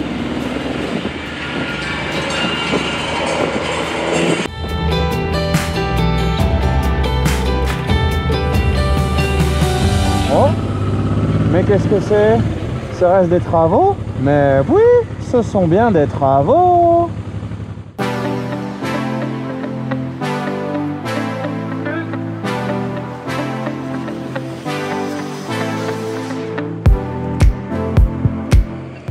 J'arrive à Châteaudet, dont je vais encore écorcher le nom un peu plus loin, désolé. Le ciel s'est dégagé et ça me remotive sur les projets de la journée. Je ne me doute évidemment pas que dans quelques kilomètres, ils vont s'envoler. C'est exactement à la fin de cette portion que je suis en train de filmer que tout a commencé. J'avais un mec qui me collait au cul, truc absolument improbable par ici d'ailleurs. Mais bon, passons. Du coup, ça me met le petit coup de pression qui va bien, d'autant plus que je suis en moto sur route mouillée, je n'ai que 2 roues fines et non pas 4 pneus bien larges. J'essaie donc de tenir un rythme coulé, régulier, fluide, mais soutenu. Et là, dans un virage, la moto broute une petite seconde.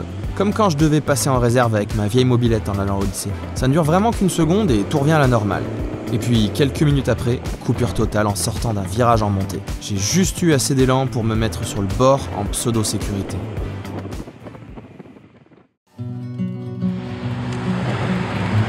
C'est la cata, je suis en panne. Je crois que j'ai plus rien là. Je crois qu'elle reconnaît plus la clé, je sais pas ce qui se passe. C'est un truc de fou. C'est l'horreur, je suis dégoûté. Oh putain.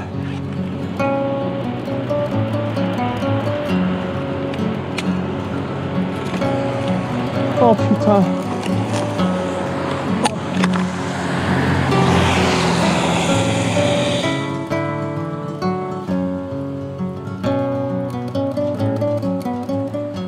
La route n'est pas large, il n'y a pas de bas-côté, c'est tout de suite la pente sèche dans la forêt, pas l'endroit le plus sûr pour ainsi dire. Bonjour. Vous avez un problème? Ouais, elle est en panne. Quelques personnes adorables se sont arrêtées pour voir si ça allait, mais malheureusement, elles ne pouvaient pas m'aider vu la situation. Comme vous pouvez le voir et l'entendre, je suis paniqué. Je suis loin de chez moi, seul, c'est la première fois que je vis cette situation, alors j'apprends, je découvre. On m'a même proposé de me poser quelque part si ça pouvait me dépanner, mais je ne sais pas quoi faire. Et puis, au fond de moi, j'ai encore un peu d'espoir de trouver ce qui ne va pas. Je commence par tenter quelques contrôles simples, par vérifier les connectiques de la batterie, mes branchements des feux additionnels ou des ports USB. J'essaie de réfléchir d'où ça peut venir. J'envisage même le contacteur de béquille, mais en vain. Bon, ben c'est la merde, hein, y a rien à faire. J'ai appelé Honda pour demander un conseil. Ils m'ont dit si tu mets le contact et que t'as pas la clé, essaye de manipuler Le coupe-circuit, je viens de le tester 18 fois, je viens de le vérifier. Et en fait, j'ai pas la clé là qui s'allume de Honda, mais c'est pas l'antenne apparemment. Ça aurait pas dû couper en roulant. Et quoi que je fasse, bah j'ai rien. Voilà. C'est vraiment les boules parce que j'ai fait 2700 bornes. Et voilà. Je sais pas quoi faire, c'est en dehors de mes capacités là, malheureusement l'électricité, tout ça, je sais pas quoi faire. Je sais pas. Donc ça va être assistance et fin du trip. 22. Ouais, c'est ça, numéro français. Voilà. Bah écoutez, je vais contacter donc le remorqueur. Ouais. Enfin, le remorqueur, notre correspondant pour qu'il puisse trouver un remorqueur. Ok. Là, vu l'heure, si le garage Honda est fermé, on fera un remorquage au dépôt. Et après, on demandera un remorquage dans le garage. Alors, pour ce qui va suivre, je vous demande un peu de respect. On ne se moque pas, ce monsieur va me sortir d'affaire, alors soyons reconnaissants. Mais bon, quand même, vu la situation, ça m'a franchement fait sourire à l'intérieur, donc doublement merci monsieur. Pour aller vers les Mosses, mais vous êtes parti depuis où alors Alors je suis parti depuis Château d'Eux. Oui, ça et là ils ont écrit, mais moi peut-être j'ai mal compris, mais parce qu'ils ont écrit là 650 km après. Voilà, le Tivas. D'accord, non mais c'est bon. Comme ça moi je peux donner ça, je donne tout de suite l'ordre au dépanneur. Comme ça, il vous rappelle dans quelques minutes, monsieur. Et puis dites-moi, c'était quoi les problèmes exacts de la moto? Ça, c'était mon sauveur.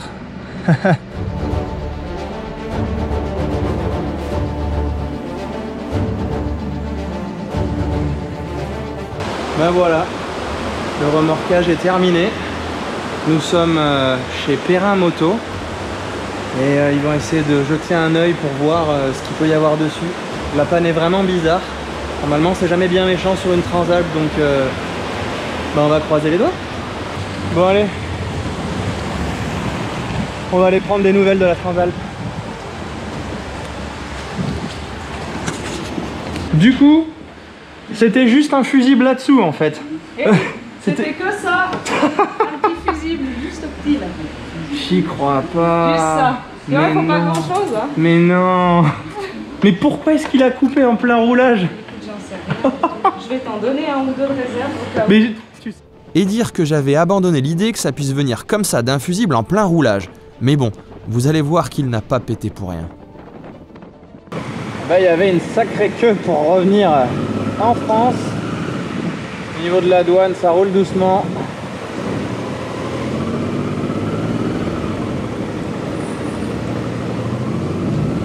Il y a un stop. Et nous voici en France. Bon, je crois que je vous dois quelques explications parce que je peux pas vous laisser là. Déjà parce que vous êtes nombreux à m'avoir suivi dans ces deux séries, dans les Dolomites et dans le Tyrol. Alors déjà, je tiens à vous en remercier énormément. Vous m'avez envoyé beaucoup de messages vraiment sympas et ça motive à continuer parce qu'honnêtement, ça prend beaucoup de temps de faire ce genre de vidéos, les filmer, les monter, etc. Et des fois, on se dit, est-ce que je continue, est-ce que je fais bien Voilà, ça fait poser des questions et avec tous vos messages, eh bien, ça m'a motivé, ça m'a fait vraiment plaisir. Donc merci beaucoup. Et du coup, c'est encore plus important pour moi de ne pas vous planter comme ça après avoir regardé ces deux séries et de vous donner des explications puisque vous voyez que la Transalp est maintenant là. Elle est bien rentrée à bon port, mais il s'est passé quelques trucs au milieu.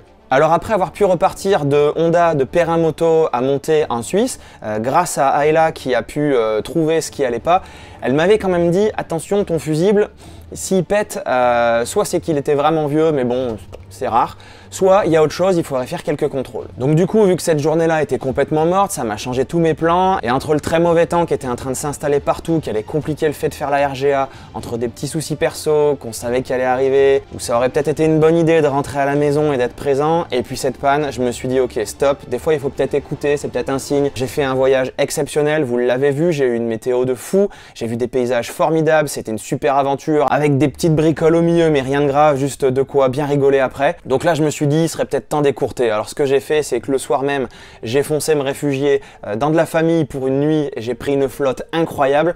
D'ailleurs, c'est bizarre qu'à ce moment-là, la Transalp n'ait pas repété, parce que vous allez voir que ça aurait pu arriver. Et dès le lendemain, j'ai tracé direction la maison. Alors j'ai fait une escale avant vers chez moi, chez Honda, pour pouvoir faire quelques contrôles. Ils ont été cool, ils m'ont pris la Transalp pour vérifier. Au niveau des premiers contrôles, il n'y avait rien, le régulateur était ok, les tensions étaient ok, ils n'ont pas bien compris. Et puis au moment où je voulais partir, je leur ai demandé si je pouvais lui passer un petit coup de jet quelque part, donc ils avaient un jet juste à côté. Ça m'a permis d'y mettre un petit coup rapide dessus, et puis au moment de vouloir redémarrer, j'appuie sur le démarreur, il tourne 1 minute et ploum, d'un coup tout se coupe, exactement la même panne que j'avais eu en Suisse. Alors dans mon malheur, j'étais juste à côté de chez eux et en haut d'une descente, donc j'ai dû me laisser glisser jusqu'à chez eux.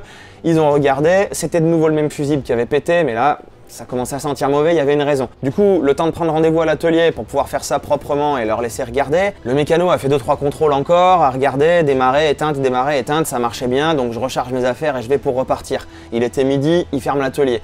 Au moment où je redémarre, donc elle était en train de chauffer, je finis de m'équiper, je fais quoi? 10 mètres sur le parking et là, une mauvaise odeur. Ça sentait le cramé. Je me dis c'est pas possible, c'est pas moi, il m'en est arrivé plein, ça suffit comme ça, c'est autre chose. Je sors du parking, je fais 20 mètres de plus, l'odeur s'intensifie, fumée, petit bruit qui va bien. Enfin qui va pas bien d'ailleurs. Et là ça se coupe d'un coup et j'ai de nouveau la même panne. Panique à bord, je veux pas qu'elle prenne feu la pauvre Transalp, donc du coup j'arrive à retourner de nouveau devant l'atelier, je frappe parce qu'il venait de fermer et là on en conclut qu'il faut s'arrêter là, ils vont la garder, moi je vais rentrer en taxi et c'est beaucoup plus sûr comme ça. Alors c'est clair, hein, c'est pas la fin que j'avais envisagé pour ce road trip, moi je me voyais faire la RGA, faire encore des vidéos magnifiques, trouver des plans superbes parce qu'on a des Alpes en France qui sont aussi super jolies, mais non, c'est pas comme ça que ça va se finir. Donc du coup me voilà rentrer chez moi en taxi. Et puis une bonne semaine après, j'ai eu des nouvelles de Honda et en fait ce qui s'est passé, c'est une panne électrique, hein, c'est souvent une panne vicieuse, ils ont mis pas mal de temps à trouver. Et en fait, au niveau du cadre, il y a une soudure d'origine qui avait un petit picot et ce petit picot a dû faire un frottement sur le faisceau pendant 21 ans.